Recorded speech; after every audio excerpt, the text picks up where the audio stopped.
De assunto agora, a gente fala aqui no Jornal Jovem Pan em relação à ajuda a micro e pequenas empresas afetadas pela crise da pandemia. O Comitê Gestor do Simples Nacional aceitou prorrogar até o dia 31 de março o prazo para regularização fiscal das empresas do Simples. E sobre isso, nós vamos conversar agora com o deputado federal Marco Bertaioli, do PSD de São Paulo, que é presidente da Frente Parlamentar do Empreendedorismo e relator do texto do Refis para MEIs na Câmara. Deputado, boa noite, seja bem-vindo aqui ao Jornal Jovem Pan. Muito boa noite, muito obrigado pela oportunidade. Deputado, por que esse prazo foi prorrogado e qual a quantidade de empresas que precisam regularizar a situação? São muitas empresas, deputado? Olha, o Refis, ele vai beneficiar aproximadamente 350 mil micro e pequenas empresas de todo o território nacional que neste mês de janeiro estariam excluídas do sistema de pagamentos de impostos que se chama Simples. E por que isso acontece? Porque todos os meses de janeiro, todo ano, é feita uma revisão pela Receita Federal. E todas aquelas empresas que estão no regime do Simples e tragam dívidas anteriores, elas são automaticamente excluídas. Nós vivemos aí 2 anos muito difíceis. E a Câmara Federal aprovou um refis, um parcelamento especial para que essas dívidas pudessem ser pagas. Infelizmente, esse refis foi vetado no início do ano por questões jurídicas. E agora, nós precisamos derrubar no Congresso Nacional o veto para que este parcelamento especial possa entrar em vigência. Só que o prazo para que as empresas estejam aptas a permanecerem no Simples terminaria agora no dia 31 de janeiro. Portanto, um acordo muito bem construído com o Ministério da Economia colocou em pauta no Comitê Gestor do Simples Nacional a prorrogação para 31 de março. Na prática, isso significa o seguinte, Vitor: as empresas precisam administrativamente pedir a sua manutenção no sistema Simples até o dia 31 de janeiro. Isto é uma obrigação administrativa. Mas a Receita Federal só fará a análise da adimplência em 31 de março.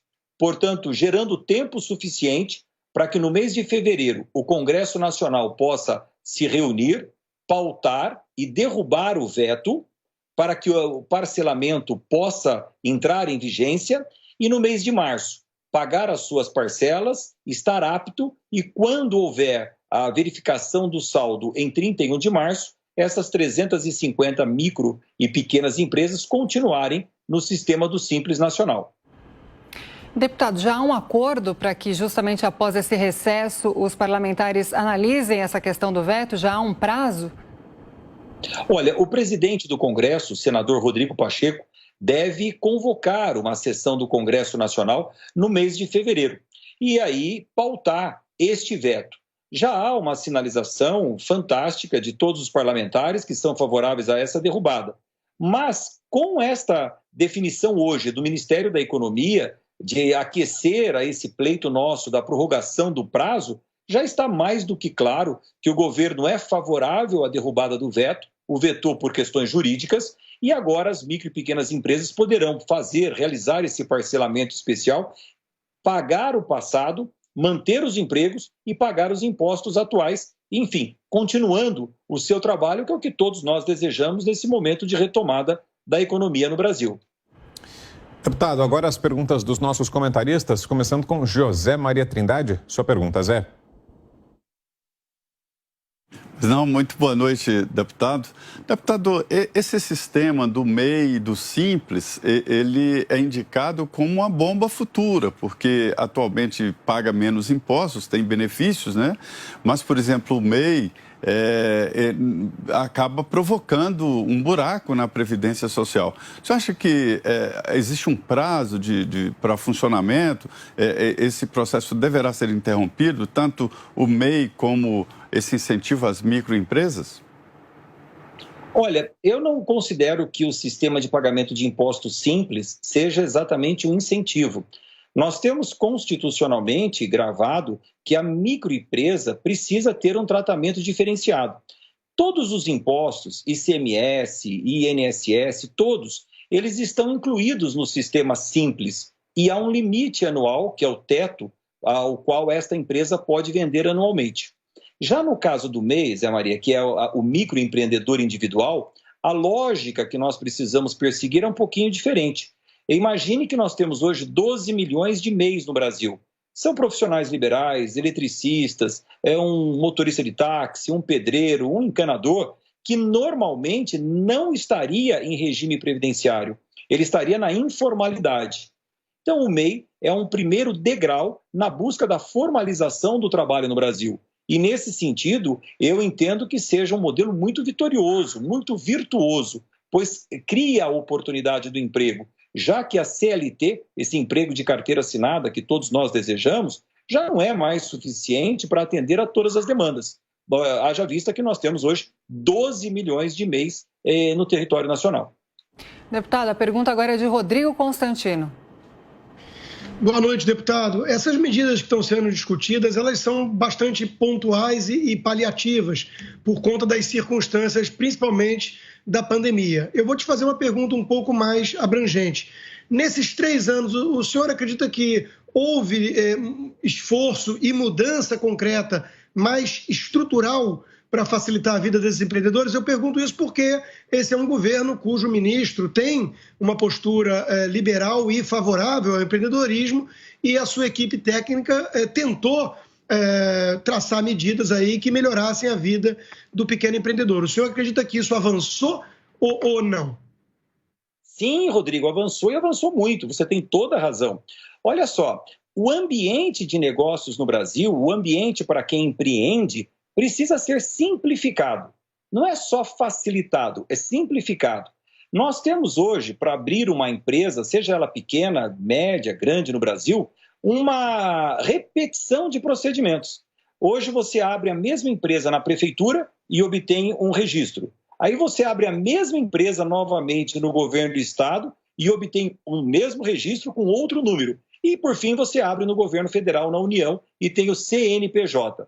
Eu tive a oportunidade de trabalhar esse ano junto com o Ministério da Economia, com o ministro Paulo Guedes, na medida do ambiente de negócios, simplificando esses procedimentos. Hoje já é lei no Brasil que nós podemos ter apenas uma inscrição válida para todo o território nacional, que é o CNPJ, repetindo o mesmo número nas prefeituras e nos governos estaduais. Esse é apenas um exemplo simples, Rodrigo, para mostrar a importância das pequenas reformas. Muitas vezes nós ficamos discutindo as importantes reformas administrativas, reforma tributária, claro, mas nós temos um ambiente diário que pode ser facilitado. Eu sempre visualizo assim, nós temos 2 montanhas ali na frente que precisam ser transpostas, a administrativa e a tributária. Mas para chegar lá, nós estamos pisando numa areia movediça que afunda o empreendedor diariamente. Se nós pudermos pavimentar este caminho até a reforma administrativa e tributária com medidas simples que possam simplificar a vida de quem empreende, nós vamos estar transformando o ambiente de negócios no Brasil num ambiente mais acolhedor, mais propício e, com isso, gerando empregos. Então, esta medida do ambiente de negócios avançou muito nessa desburocratização neste ano de 2021. Deputado, mais uma pergunta, agora a Fabiana Barroso. Boa noite, deputado. Eu quero agradecer pelo trabalho feito. Os microempreendedores do Brasil estão com o coração na mão para traduzir um pouco melhor como que está a sensação. E aí a minha pergunta vai bem nesse sentido.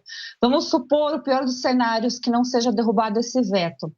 É sabido que o Simples Nacional é instituído através de lei complementar. Então, não tem viabilidade por uma medida provisória. Teria um terceiro caminho, então, para que esses microempreendedores não ficassem tão assim nervosos caso o Congresso Nacional não consiga promover a derrubada do veto presidencial? Olha, Fabiana, eu nem consigo imaginar esse cenário catastrófico nesse momento. E você tem razão. Há uma ansiedade generalizada no Brasil, porque todo mundo quer pagar o seu imposto. E o melhor cenário para o governo brasileiro é proporcionar um parcelamento especial para que as micro e pequenas empresas possam pagar o que ficou para trás, continuar trabalhando, gerando empregos e pagando os impostos atuais. Infelizmente, por uma questão jurídica, houve o veto. Mas veja só, esse projeto do Refis, por lei complementar, que você citou muito bem, ele nasce no Senado Federal, onde é aprovado por unanimidade. Ele vem à Câmara Federal, onde eu tive a oportunidade de ser o relator, e foi aprovado também quase por unanimidade. Aliás, teve uns votos contrários lá que até hoje eu não entendi por que votaram contra, mas enfim. E ele vai à sanção presidencial. Portanto, agora, com essa sinalização do Ministério da Economia de prorrogar o prazo do Simples, é a senha adequada para dizer: vamos derrubar o veto e vamos fazer valer esse parcelamento especial, dando a oportunidade a 350 mil pequenas empresas que estariam excluídas do sistema Simples para continuarem existindo. Fabiana, excluir uma pequena empresa do sistema tributário Simples é condená-la ao fechamento. E aí nós teríamos o cenário catastrófico. Ela não pagaria nunca mais o que ficou devendo, não geraria empregos e não pagaria os impostos atuais. Muito bem, nós conversamos com o deputado federal Marco Bertaioli, do PSD de São Paulo. Deputado, muito obrigada pela sua participação aqui no Jornal Jovem Pan. Até a próxima. Eu que agradeço muito essa oportunidade de estar com vocês. Uma boa noite a todos. Muito obrigado. Obrigado.